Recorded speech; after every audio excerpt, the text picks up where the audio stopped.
You probably think you cry because you're too sensitive. Maybe that's a lie you've been telling yourself for years, because sometimes the person crying over the smallest thing is actually carrying the biggest emotional load. Someone says one sentence to you, your eyes fill with tears. Someone ignores your message. You feel something break inside. Someone raises their voice, and suddenly you're fighting to hold yourself together. Then you feel embarrassed. You wipe your face and say, I'm fine. But what if your tears aren't the problem? What if they're the warning signal? Because here's the first truth. Your tears aren't always about what's happening right now. Sometimes the present simply opens an old wound. You can carry stress for weeks. Disappointment you never talked about. Anger you swallowed. Loneliness you pretended didn't exist. Then something tiny happens and you break. Everyone around you thinks, why are they crying over that? They don't know that wasn't the real reason.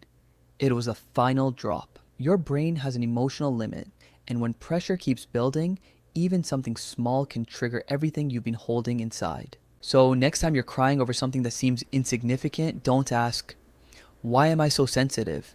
Ask, what else have I been carrying? Because sometimes the tears belong to yesterday. But here's where it gets darker.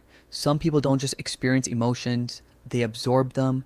They notice a change in someone's voice, the pause before a reply, the fake smile, the energy in the room. You say you're fine, but they can feel that you're not. And when someone they care about suffers, they don't just understand the pain, they mentally step inside it. This can make you deeply empathetic, but it can also make your mind exhausting to live with. A short reply becomes, did I do something?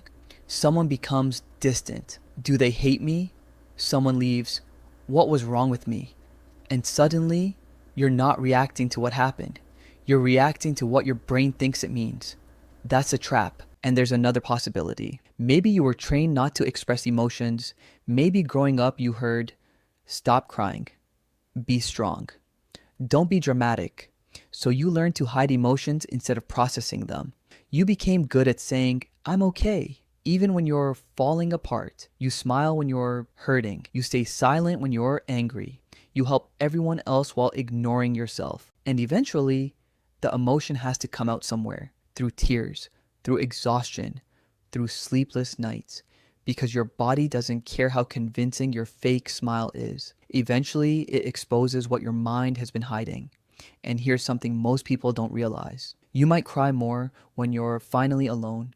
During the day, you're distracted, work, people, messages, responsibilities. You don't have time to fall apart. Then midnight comes, everything becomes quiet, and suddenly the thoughts you've been avoiding come back. The person you miss, the rejection you never accepted, the future you're afraid of, the life you thought you'd have by now, and the tears start. Silence didn't create those emotions, silence revealed them. But don't misunderstand this. Crying doesn't automatically make you emotionally strong. The goal isn't to become someone who never cries. That's suppression. Real emotional strength is being able to feel something deeply, understand why you're feeling it, and still choose what you do next. So the next time you're about to cry, pause. Ask yourself, what actually happened? What am I afraid this means? And what old pain did this just touch? Maybe you're not crying because someone rejected you. Maybe you're crying because rejection confirms something you secretly believe about yourself. Maybe you're not crying because someone left. Maybe you're terrified that everyone eventually leaves. Maybe you're not crying because someone criticized you. Maybe you've spent your entire life trying to prove you're good enough. Your tears aren't always telling you what's happening.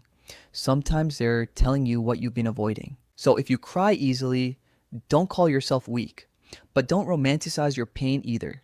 Understand it, because the strongest person isn't the one who never breaks. It's the person who can look at their broken pieces, understand why they broke, and rebuild themselves differently.